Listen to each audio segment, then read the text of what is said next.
In the oppressive silence of a dimly lit, hyper-modern living room, rain lashes against the floor-to-ceiling windows as Reed Dalton sneers at Vanessa, his voice trembling with suppressed rage. He brutally dismisses her as a remnant of his past, mocking her scent of discount detergent and thrifty habits that no longer fit his multi-million-dollar status, declaring that he now requires a queen, not a maid. As he arrogantly demands she sign the divorce papers to spare her dignity, Vanessa remains unnervingly calm. When she finally raises her eyes, they are void of sadness and terrifyingly cold as she delivers a chilling warning that he might just get exactly what he asked for. The penthouse apartment in downtown Seattle was a testament to Reed Dalton's rapid ascent. It was glass, chrome, and leather, cold, expensive, and utterly devoid of soul. It was the kind of place people bought to prove they had arrived, even if they had no idea where they were going. Reed adjusted the cuffs of his bespoke Italian suit, catching his reflection in the hallway mirror. He looked the part. 32, jawline sharp enough to cut glass, eyes bright with the hunger of a man who had tasted power and wanted the whole feast. He was the VP of operations for Spencer Dynamics, and if the merger with the Whitmore Group went through, he would be CEO within the year. He walked into the living room, the heels of his polished Oxfords clicking sharply on the marble floors. Vanessa Maxwell was on her knees, scrubbing a non-existent spot on the Persian rug. She wore a faded grey cardigan and jeans that had seen better days. Her hair was pulled back in a messy bun, secured with a cheap plastic clip. To anyone looking in, she was the help. To Reed, she was an anchor, heavy, rusting, and dragging him down to the ocean floor of mediocrity. "Stop it," Reed snapped, tossing his briefcase onto the white leather sofa. "We have a housekeeper, Vanessa. Why do you insist on acting like a peasant?" Vanessa sat back on her heels, wiping her hands on a rag. Her face was plain, devoid of the makeup Isabella Whitmore wore. Isabella, with her diamond-studded ears and lips painted the color of sin. Isabella, who whispered promises of power and legacy into Reed's ear, while Vanessa whispered about grocery budgets and leaking faucets. "The housekeeper missed a spot," Vanessa said softly. Her voice was melodious, a stark contrast to the harsh surroundings, but Reed had stopped listening to the music of it years ago. "And you know I like taking care of our home, Reed. It keeps me grounded." "Grounded?" Reed let out a sharp, cruel laugh. "You're not grounded, Vanessa. You're buried. You're buried in a life that's too small for me. Look at this." He pulled a manila envelope from his inside pocket and threw it onto the coffee table. It landed with a heavy slap, sliding across the surface until it hit the edge of the rug she had just cleaned. Vanessa didn't flinch. She didn't even look surprised. She simply stared at the envelope, her expression unreadable. "What is this?" she asked, though she already knew. "My freedom," Reed said, loosening his tie, "and a generous settlement for you. More than you deserve, considering you brought nothing into this marriage but debt and a sad backstory." Vanessa slowly stood up. She wasn't tall, but in that moment her posture shifted. Her spine straightened with an elegance that seemed out of place for a woman in a faded cardigan. "Is this because of Isabella?" Vanessa asked. Reed sneered at the name. "Don't say her name. You don't get to speak about her. Isabella Whitmore is a goddess. She understands the world I live in. She's the daughter of Wren Whitmore, Vanessa. Do you know what that means? It means when I walk into a room with her, people bow. When I walk in with you, they ask for a drink refill." He stepped closer, looming over her. "I need a partner who elevates me, someone who knows how to navigate a gala, not just a grocery aisle. You're a sweet girl, Vanessa, but let's be honest. You're simple. You're poor in spirit, not just in your bank account. Vanessa walked over to the table and picked up the envelope. Her hands were steady. Simple, she repeated, tasting the word. You think I'm simple because I choose not to flaunt wealth I don't need? You don't have wealth to flaunt, Reed shouted, his patience snapping. I pay for everything. The clothes on your back, the food in your stomach. I saved you, Vanessa. I pulled you out of that studio apartment and gave you a life. You gave me a cage, she corrected quietly, and you filled it with things I never asked for. And now I'm opening the door, Reed countered. Sign the papers. Philip Oakley drew them up.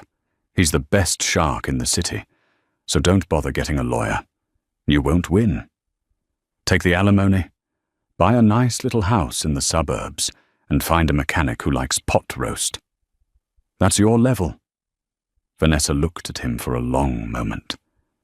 There was a flicker of something in her eyes. Not anger, not sadness, but pity. It infuriated Reed. I'll read them, she said. You have until tomorrow morning, Reed demanded, turning toward the bedroom to pack a bag. I'm staying at the Four Seasons tonight. Isabella is hosting a charity auction, and I need to be seen with someone who actually belongs there. He paused at the doorway, looking back at his wife of 5 years. Don't make this hard, Vanessa. For once in your life, do the smart thing. Vanessa watched him leave. The moment the heavy front door clicked shut, the poor housewife facade didn't drop, but the atmosphere around her shifted. The air grew heavy. She pulled a burner phone from beneath the cushion of the sofa. She dialed a number that wasn't stored in the contacts. It's done, she said into the receiver, her voice crisp, authoritative, and stripped of the softness she used with Reed. He's initiated the separation. Tell Nicholas to prepare the jet, and tell grandfather that the experiment is over. Reed Dalton has failed the test. The next morning, the offices of Spencer Dynamics were buzzing. The impending merger with Whitmore Group was the only topic of conversation, and Reed Dalton was the man of the hour. He walked through the glass doors, greeting his subordinates with a curt nod. He felt lighter today. The weight of Vanessa's mediocrity was lifting. Reed! Uriah Spencer, the CEO, waved him into his office. Uriah was a man of 60, built like a linebacker, with a reputation for being ruthless, but fair. He had always liked Reed's drive, though he often questioned his methods. Uriah, Reed said, taking a seat. How are the numbers looking? Solid, Uriah grunted, chewing on an unlit cigar. But Ren Whitmore is playing hardball. He wants to ensure the leadership transition is stable before he signs over the distribution rights. He's old school, Reed. Family values. Trust. Reed smiled confidently. I'm meeting Isabella for lunch. I'll smooth it over. Ren loves me. Uriah raised an eyebrow. Does he? Or does he love that you're doing his daughter? Be careful, son. Mixing business with the Whitmores is like swimming with sharks. They smell blood in the water from miles away. I can handle Isabella, Reed said, dismissing the warning. She needs me as much as I need her. She wants to run the company, but her father won't let a woman take the helm without a strong husband. I'm the key, Uriah. And your wife? Uriah asked, his voice dropping. Vanessa? Sweet girl. Brought cookies to the Christmas party last year. Reed waved a hand dismissively. We're separating. Amicably. We grew apart. It happens. Uriah looked at him for a long moment, a shadow crossing his face. Careful what you throw away, Reed. Sometimes the packaging doesn't match the product. Reed ignored the advice.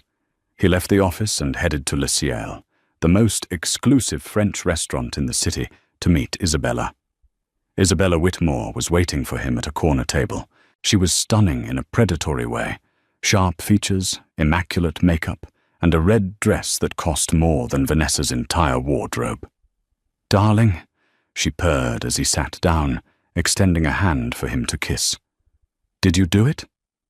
"It's in motion," Reed said, taking a sip of the vintage Pinot Noir she had already ordered. "She has the papers. I expect them signed by tonight."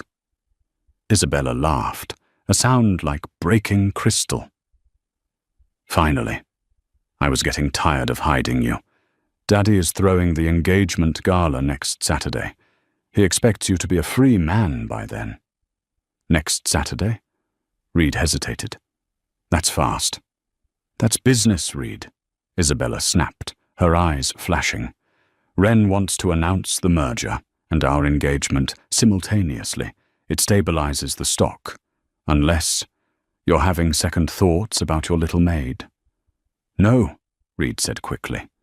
"No second thoughts. Vanessa is the past. You are the future." Meanwhile, across the city, Vanessa sat in a small coffee shop. She wasn't wearing the faded cardigan today. She wore a tailored black blazer and dark sunglasses. Across from her sat Haley Thorne, her oldest friend in Seattle, and the only one who knew a fraction of the truth. "He actually served you?" Haley asked, stirring her latte aggressively. "The audacity. After you secretly paid off his student loans? After you used your connections to get him that interview at Spencer Dynamics?" "He doesn't know about any of that," Vanessa said calmly. "He thinks his genius got him the interview and a banking error cleared his loans." "He's an idiot," Haley hissed. "So what now? Do we burn him down? Please tell me we burn him down." "Not yet," Vanessa said, taking a delicate sip of her tea. "He needs to sign the divorce decree. I need legal severance. If he finds out who I am before the divorce is final, he'll fight for half of everything. And half of my estate would destabilize a small European economy." Haley grinned wicked. "True, the Duchess of—" "Shh," Vanessa cut her off. "Not here." Right. So he thinks he's trading up to the Whitmores?" "He does," Vanessa nodded. "He doesn't realize that the Whitmores are tenants. They lease their land. They lease their brand rights." "From you," Haley whispered, gleeful. "From the Crown Estate," Vanessa corrected, "which, effectively, is me. Ren Whitmore has been begging for a lease renewal for months. I've been holding it up because I wanted to see if Reed would choose integrity over ambition. And he chose the mistress," Vanessa said, her voice devoid of emotion. "So now he gets neither." Her phone buzzed. It was a text from Reed. "Meet at Philip Oakley's office, 4 p.m. Don't be late." Vanessa stood up, smoothing her blazer. Showtime. The law offices of Philip Oakley were designed to intimidate. Dark mahogany paneling, leather chairs that swallowed you whole, and a view of the city that made everyone on the street look like ants. Reed sat next to Isabella, his hand resting possessively on her knee. Isabella shouldn't have been there. It was highly irregular for the mistress to attend the divorce signing, but Reed wanted to drive the point home. He wanted Vanessa to see what she was losing and what he was gaining. Philip Oakley, a man with a smile like a used car salesman, slid the documents across the massive desk. "Standard separation agreement," Oakley said. "Reed is being very generous, Mrs. Dalton. He's offering you the sedan and $20,000 in cash, enough to start over." Vanessa sat alone on her side of the table. She hadn't touched the water they offered. She picked up the pen. "Isabella," Vanessa said, acknowledging the other woman for the first time, "I see you're wearing the Cartier bracelet Reed bought last month. It was charged to our joint account." Isabella smirked, twisting the diamonds on her wrist. "Consider it a severance tax, honey. Reed likes to spoil women who appreciate him." "And I suppose you appreciate his potential CEO title more than the man himself?" Vanessa asked. "I appreciate that he's a winner," Isabella shot back. "Unlike some, Reed checked his watch. "Just sign it, Vanessa. I have a meeting with your landlord. I mean, Wren Whitmore, in an hour." Vanessa flipped to the last page. She didn't read the terms. She didn't care about the $20,000. "Read," she said, pausing with the pen hovering over the paper. "I'm going to give you one last chance. Not to stay married, that ship has sailed, but a chance to be decent. Walk away from Isabella. Walk away from this obsession with status. We can divorce, but do it with dignity. Don't humiliate yourself." Reed laughed, a harsh barking sound. "You're giving me a chance? Vanessa, look around you. I have the lawyer, the money, and the girl. You have a bus pass. Sign the damn paper." Vanessa met his eyes. She saw the rot there, the absolute moral decay. "Very well," she whispered. She signed her name, Vanessa Maxwell. She left off the Dalton. "Done," Oakley said, snatching the papers away as if afraid she might eat them. "Congratulations. You are legally separated. The decree will be finalized in 48 hours. "Get out of my city, Vanessa," Reed said, standing up and buttoning his jacket. "Go back to whatever trailer park you crawled out of." Vanessa stood up. She picked up her simple clutch. "I'm not leaving the city, Reed. I have business to attend to." "You? Business?" Isabella cackled. "Cleaning toilets at the mall?" Vanessa ignored her. She walked to the door, but before she could open it, it swung inward. Two men in dark suits, wearing earpieces, stepped into the room. They didn't look like security guards. They looked like military operatives. Behind them walked a man who sucked the oxygen out of the room.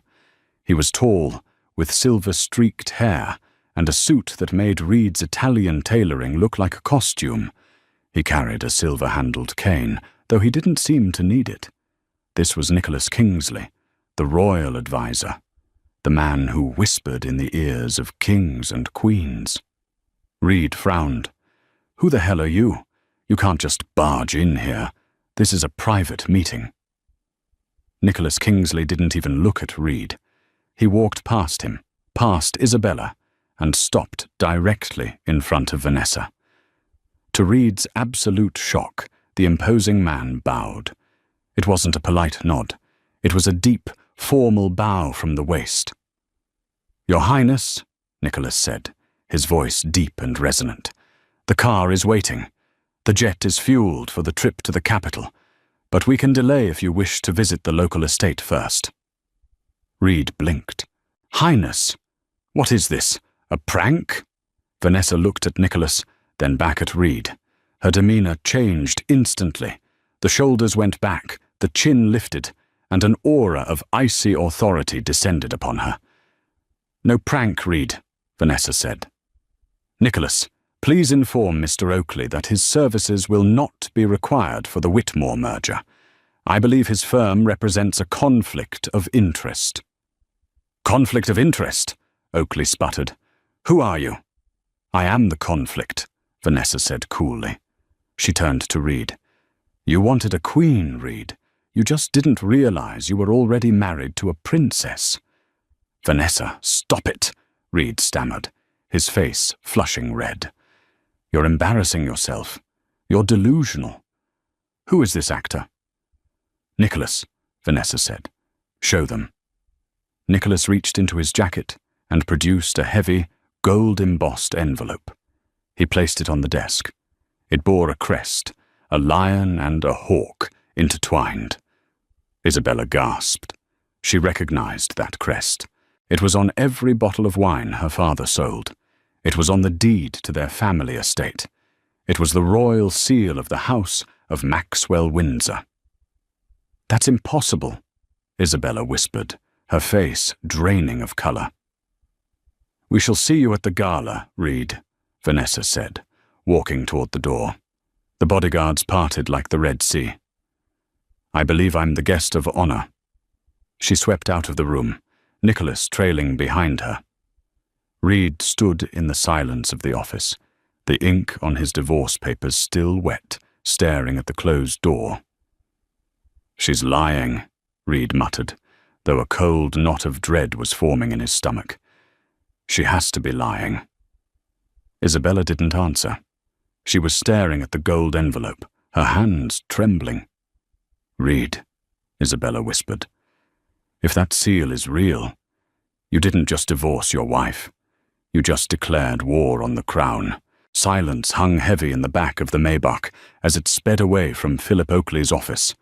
The rain had stopped, leaving the Seattle streets slick and reflecting the neon lights of the city Reed Dalton believed he owned. Reed stared out the window, his jaw clenched so tight his teeth ached. The image of Nicholas Kingsley bowing to Vanessa, his Vanessa, the woman who darned his socks and clipped coupons, wouldn't leave his mind. It's a con, Reed said suddenly, breaking the silence. He turned to Isabella, his eyes wild with a desperate need for validation. Think about it, Issa. She's desperate. I just cut her off. She hired some out-of-work actor to play a butler, printed a fake crest, and staged a scene to scare us. It's pathetic, really. Isabella Whitmore was scrolling frantically on her phone, her complexion pale. Reed, that wasn't just a crest. That was the seal of the Duchy of Valoria.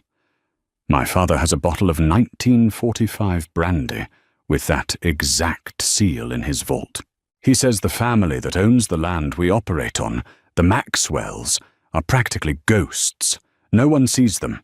They just collect. Exactly. Reed seized on this. Ghosts. No one sees them. So Vanessa probably Googled the crest, found a high-res image, and printed it. She's messing with your head, because she knows you're superstitious about the business. He reached over and took her hand, his grip firm. She's a nobody, Isa. I lived with her for 5 years. I saw her cry over a broken blender. I saw her panic when the electric bill was too high. Do royals worry about utility bills? Do princesses scrub their own floors? Isabella looked at him, the fear in her eyes slowly being replaced by the arrogance she wore like armor. Reed's logic was sound. It made sense.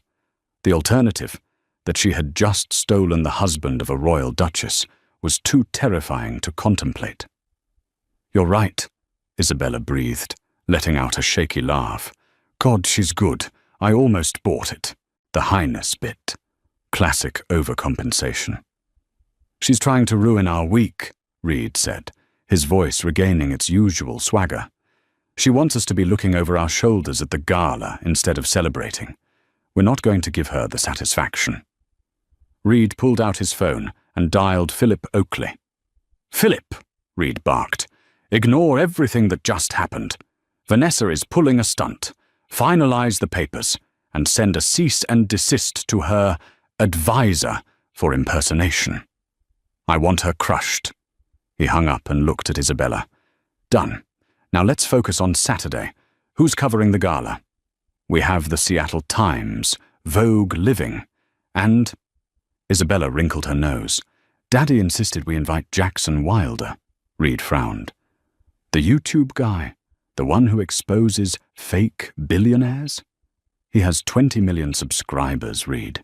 Daddy thinks if Jackson live streams the merger announcement, our stock will jump 10 points overnight. He's annoying, but he reaches the demographic we need for the new tech division. Fine. Reed smoothed his tie. Let him come. Let him film. I want the world to see me take the CEO chair. And if Vanessa tries to crash it, well, security will treat her like the trespasser she is. For the next 3 days, Reed threw himself into work. He ignored the gnawing pit in his stomach. He ignored the fact that when he tried to access the joint bank account to transfer Vanessa her settlement, the account was frozen. Bank error, he told himself. Just another glitch. He didn't notice that the office was quieter than usual. He didn't notice Uriah Spencer watching him from his glass office with a look of profound disappointment. Reed only saw the summit, and he was sprinting toward it, blind to the avalanche gathering above his head. The Whitmore estate was a sprawling architectural marvel perched on the cliffs overlooking the Puget Sound. For the engagement and merger gala, it had been transformed into a palace of light. Crystal chandeliers hung from the ancient oaks in the garden, and a fleet of valet drivers parked a parade of Ferraris, Bentleys, and Rolls-Royces. Reed adjusted his tuxedo in the mirror of the guest suite. It was a Tom Ford custom, midnight blue. He looked every inch the corporate titan. Tonight, his divorce would be finalized in the court of public opinion, and his engagement to the heiress of the Whitmore empire would be crowned. He walked out onto the terrace where the party was in full swing. The air smelled of expensive perfume, champagne, and ocean salt. "There he is!" Wren Whitmore boomed. Wren was a large man, red-faced and boisterous, but his eyes darted around nervously. He held a crystal tumbler of scotch that looked tiny in his fist. "Wren," Reed said, shaking the older man's hand firmly. "Incredible turnout." "It has to be," Wren muttered, leaning in close. "The lease renewal on the distribution centers is due Monday. The landlords have been ghosting my legal team for weeks. I need this merger to show them we're stable. Strong." Reed suppressed a smirk. If only Wren knew his landlord was supposedly Reed's ex-wife. The thought was laughable. "Don't worry, Wren. Once I'm CEO, I'll handle the landlords.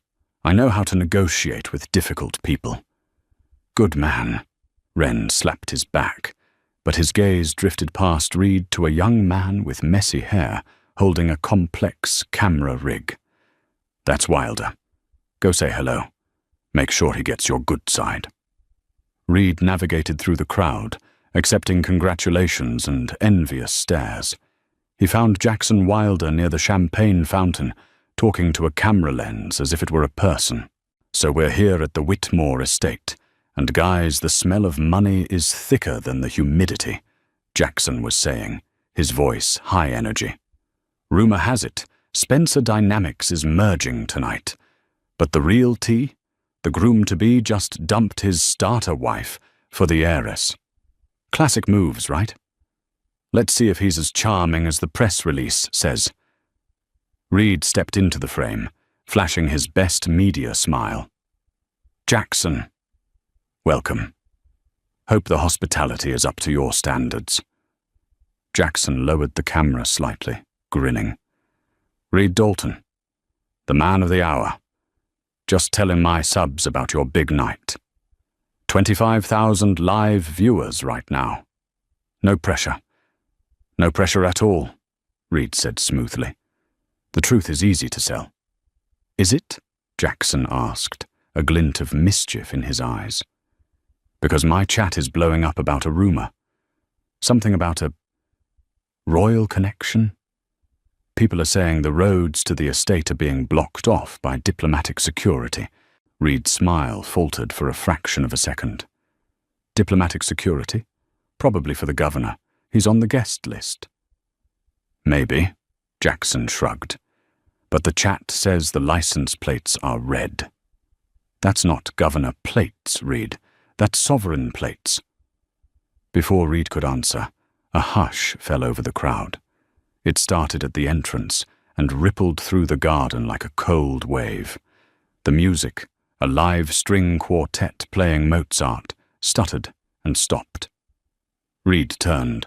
The massive iron gates of the Whitmore estate, usually controlled by Wren's private security, were opening. But it wasn't the security guards opening them. It was men in dark, tactical suits. A motorcade swept into the driveway. Not limousines. These were 3 black Range Rovers with flags fluttering on the hoods. The flags bore the crest of a lion and a hawk. The lead vehicle stopped. The driver, a man with the posture of a soldier, stepped out and opened the rear door. Nicholas Kingsley stepped out first, his silver cane clicking on the cobblestones. He looked at the assembled elite of Seattle with mild disinterest. Then he turned and extended a hand into the car. A woman emerged. Reed felt the blood drain from his face. It was Vanessa. But it wasn't Vanessa. Gone was the messy bun. Her hair was styled in sleek, cascading waves. Gone was the faded cardigan. She wore a floor-length gown of emerald silk that hugged her frame and flowed like liquid water. Around her neck sat a necklace that Reed recognized from a museum catalogue, diamonds and emeralds that were heavy with history. She didn't look like a wife. She didn't look like a housekeeper. She looked like a ruler visiting a rebellious province. Is that his ex? Jackson Wilder whispered, aiming his camera directly at her. Holy shit. Chat, are you seeing this? Wren Whitmore dropped his glass. It shattered on the patio stones, the sound like a gunshot in the silence. That crest, Wren whispered, his face turning a shade of grey that matched the stones. That's the Maxwell Windsor crest. That's the landlord. Isabella grabbed Reed's arm, her nails digging into his bicep. Reed, do something. Tell them she's crashing. Throw her out. Reed, fueled by panic and the adrenaline of the public spectacle, stepped forward. He marched down the grand staircase toward the driveway, his face twisted in anger. Vanessa! Reed shouted. His voice echoed across the silent lawn. What do you think you're doing? You signed the papers. You have no business here. He reached the bottom of the stairs, intending to block her path. Two of the tactical guards stepped in front of him instantly. They didn't push him. They simply existed in his space, immovable walls of muscle. Step aside, Mr. Dalton, Nicholas Kingsley said, his voice carrying effortlessly. You are addressing Her Royal Highness, the Duchess of Valoria. Maintain the appropriate distance. Duchess of what? Reed spat, trying to peer around the guards. She's Vanessa. She's a nobody from Ohio. Vanessa, stop this charade. You're making a fool of yourself in front of the entire city. Vanessa stopped. She looked at Reed. The look wasn't cold anymore. It was amused. Ohio, Vanessa said. Her voice was amplified, though Reed didn't see a microphone. I was at boarding school in Ohio, yes. It was part of my integration training, to understand how the common man lives, to understand the struggles of budgeting, of cleaning, of living without a safety net. She took a step forward, and the guards parted. She stood just 3 feet from Reed, looking down at him, though he was taller. I spent 5 years studying you, Reed, she said.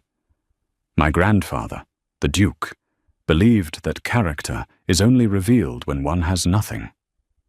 So I became nothing. I gave you my loyalty, my labor, and my love. I wanted to see if you would value the partner or only the prize. She gestured to the opulent party, to Isabella shivering in her red dress, to the terrified Wren Whitmore.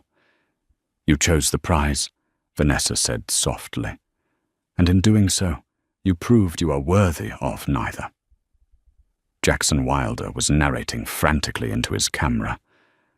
Guys, are you hearing this? The poor wife was an undercover boss. But make it royal. This is insane.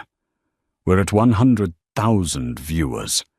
#Royal Revenge is trending #1 globally. Wren Whitmore finally found his legs. He scrambled down the stairs, practically tripping over his own feet. He shoved Reed aside, nearly knocking him into the fountain. Your Highness! Wren gasped, bowing so low his nose nearly touched his knees. I had no idea. We are honored, truly honored. Welcome to your property. Reed stared at Wren. Wren, what are you doing? She's my ex-wife. Shut up, you idiot! Wren hissed at Reed, sweat pouring down his face. She owns the land. She owns the distribution centers. She owns the brand rights to the Whitmore name. Wren turned back to Vanessa, wringing his hands. Your Highness, regarding the lease renewal, I trust our long-standing relationship. Our relationship, Vanessa interrupted, her voice sharp, was based on the understanding that the Whitmore Group operated with integrity. I have spent the last 5 years watching how this family operates from the inside. She turned her gaze to Isabella. Isabella shrank back, hiding behind her father. I watched your daughter mock those with less, Vanessa said. I watched her pursue a married man, not out of love, but out of a desire to acquire a corporate asset. And I watched you, Wren, encourage it because you thought it would boost your stock price. I can explain, Wren stammered.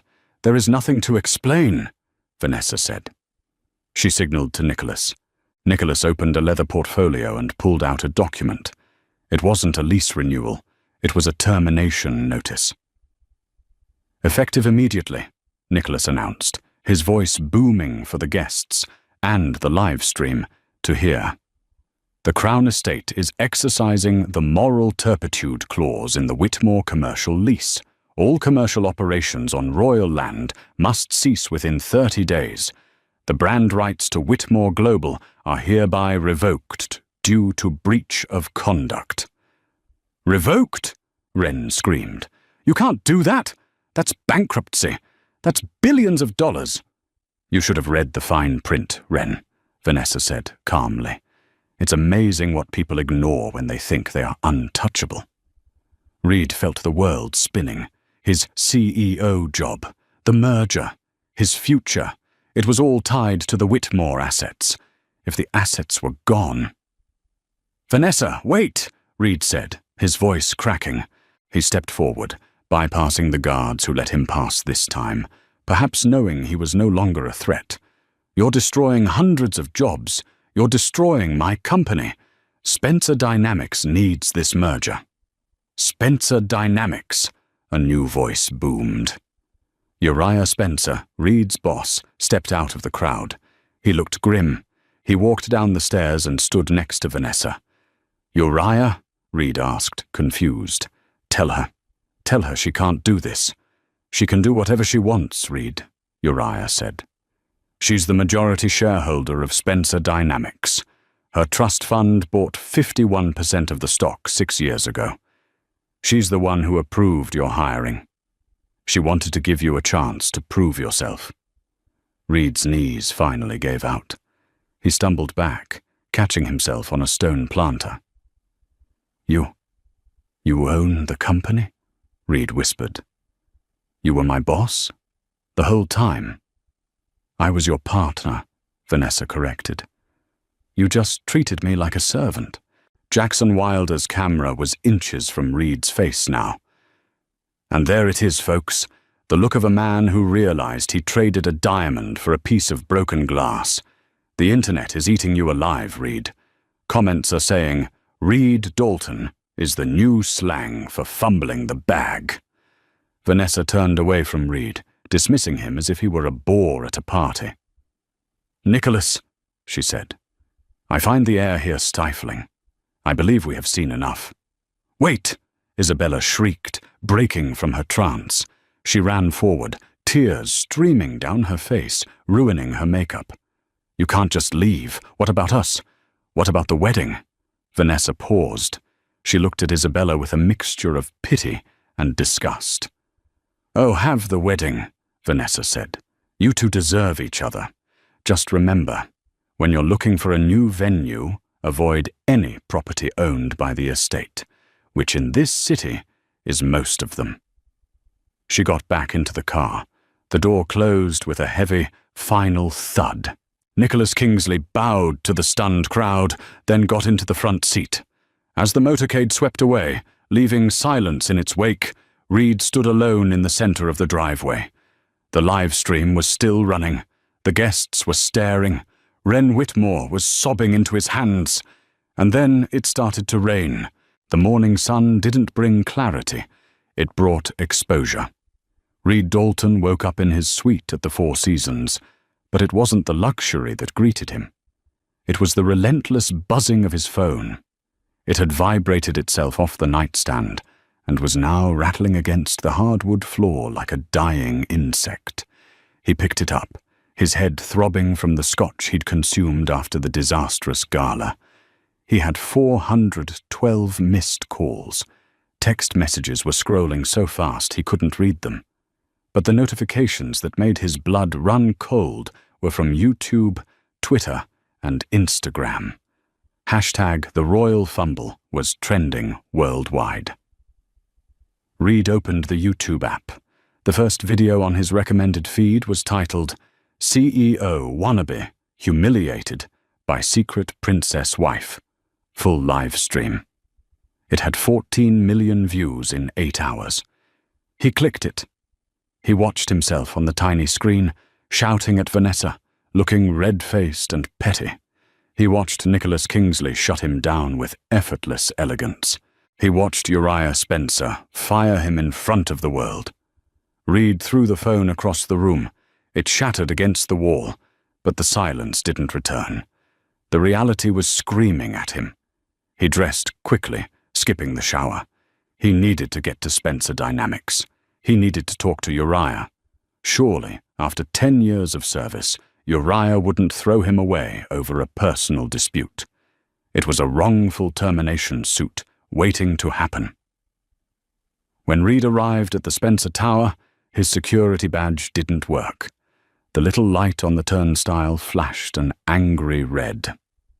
"Error," Reed muttered, swiping again. "Come on." "It's not an error, Mr. Dalton." Reed looked up. The head of building security, a man named Miller, who Reed had never bothered to learn the first name of, was standing there with a cardboard box. "Miller," Reed said, forcing a smile. "System's glitching. Can you buzz me in? I have a meeting with Uriah." "Mr. Spencer is not taking your calls," Miller said, his voice devoid of sympathy. He shoved the box into Reed's chest.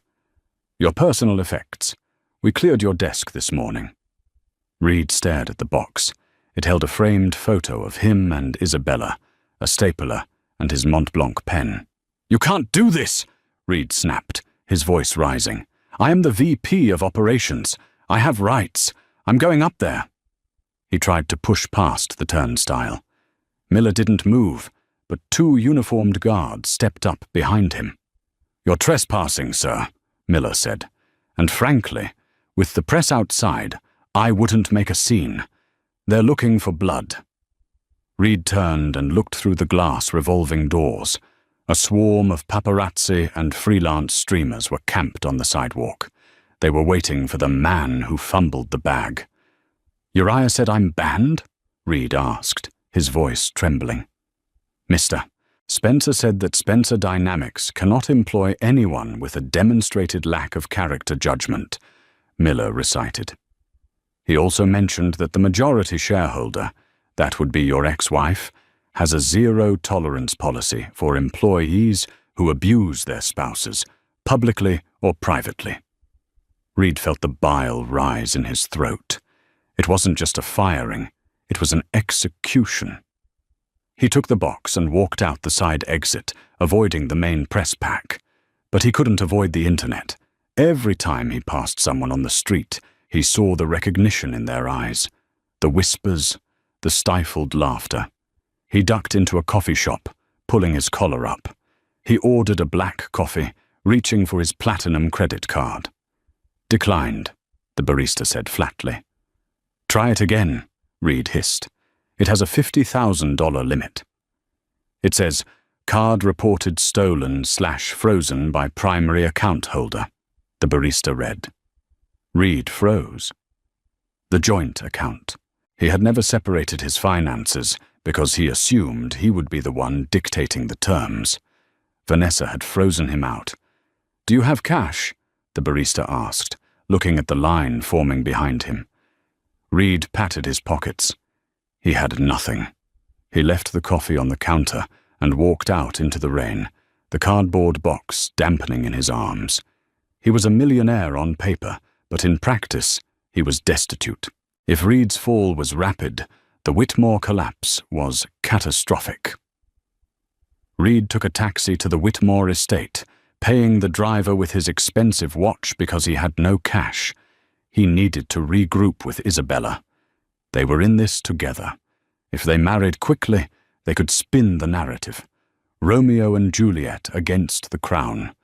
But when he arrived at the estate, the gates were open, and moving trucks were already lining the driveway. He ran into the main hall.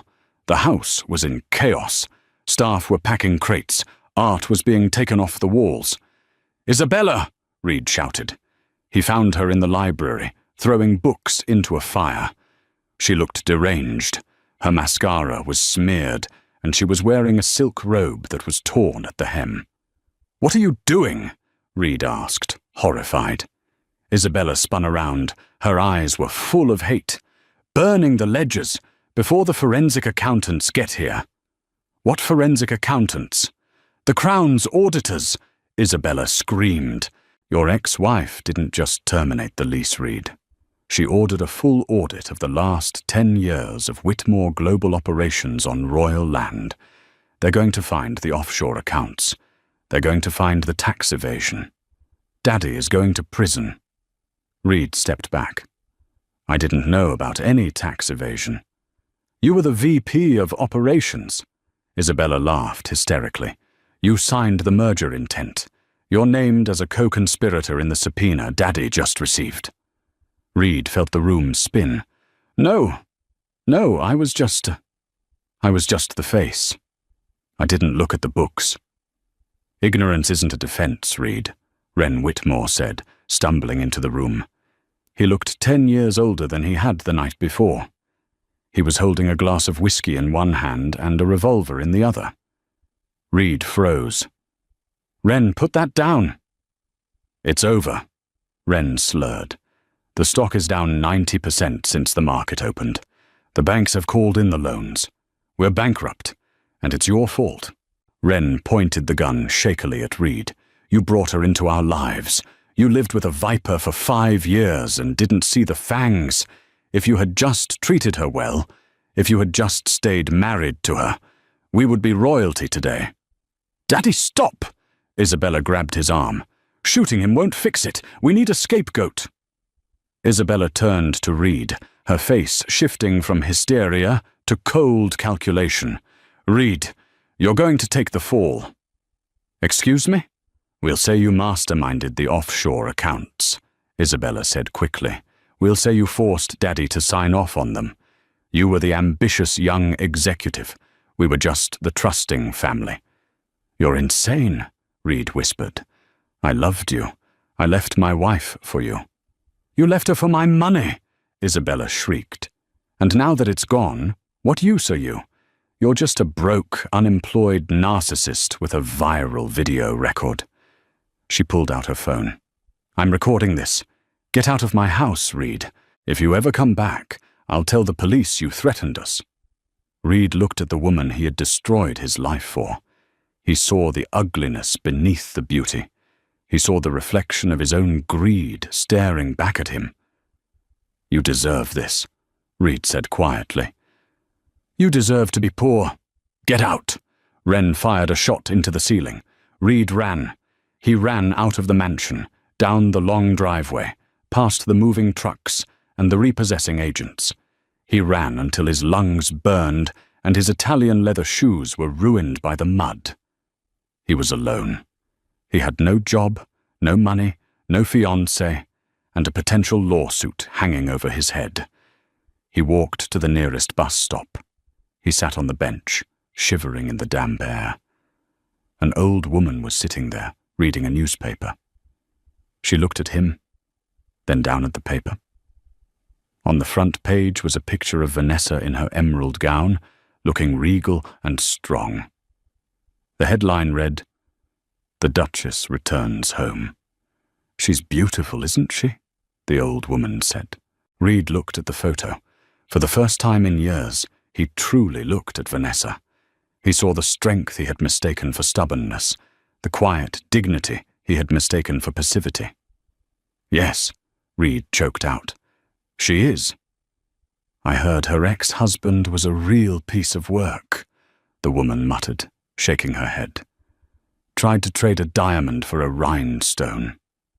Reed put his head in his hands and wept. Reed spent the next 2 weeks sleeping on a friend's couch, a friend from college who only let him stay because Reed promised to fix his car. The lawsuit from the Whitmores never materialized. They were too busy fighting federal indictments to frame him. But Reed was toxic. No one would hire him. He had one goal left: closure. He tracked the flight logs. The Royal jet was scheduled to depart from a private airfield north of Seattle that afternoon. Vanessa was leaving. Reed borrowed his friend's beat-up Honda Civic and drove to the airfield. He didn't have a plan. He just needed to see her. To say something. "I'm sorry," felt too small. "Take me back" was impossible. He arrived at the perimeter fence. The jet was there, sleek and silver, the crest gleaming on the tail. He saw a convoy of black SUVs approaching the tarmac. He ran toward the gate, waving his arms. "Vanessa! Vanessa, please!" Security guards intercepted him immediately. They tackled him into the gravel, twisting his arms behind his back. "Let him up!" The voice was calm, authoritative. The guards hesitated, then pulled Reed to his feet. Vanessa was standing by the stairs of the jet. She was wearing a cream-colored travel suit, looking every inch the modern monarch. Nicholas Kingsley stood beside her, looking at Reed with disdain. "You have 2 minutes, Mr. Dalton," Vanessa said. She didn't come closer. She stayed 10 feet away, a chasm he could never cross again. Reed stood there, dusting the gravel off his cheap borrowed clothes. He looked at her, and the words died in his throat. Reed started. "I lost everything, Vanessa. The job, the money. Isabella turned on me. I have nothing." "You have your freedom," Vanessa said. "Isn't that what you wanted? You threw the papers at me. You wanted to be free of the poor wife who held you back." "I was blind," Reed said, tears streaming down his face. "I was so obsessed with where I wanted to go. I didn't look at who I was with." Is there any chance?" "No," Vanessa said. The word wasn't angry. It was just a fact, like gravity. "Reed, I didn't hide my title to trick you.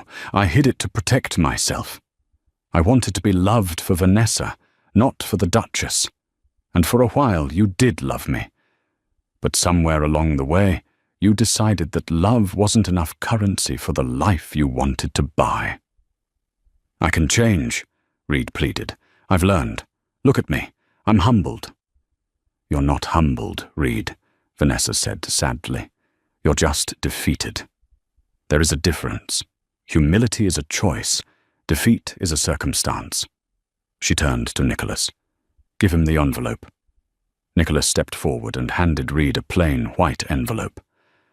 "What is this?" Reed asked. "Money."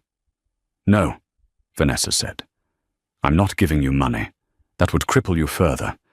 Inside is the deed to a small mechanic's shop in Ohio. It was my father's first passion project before he took the title.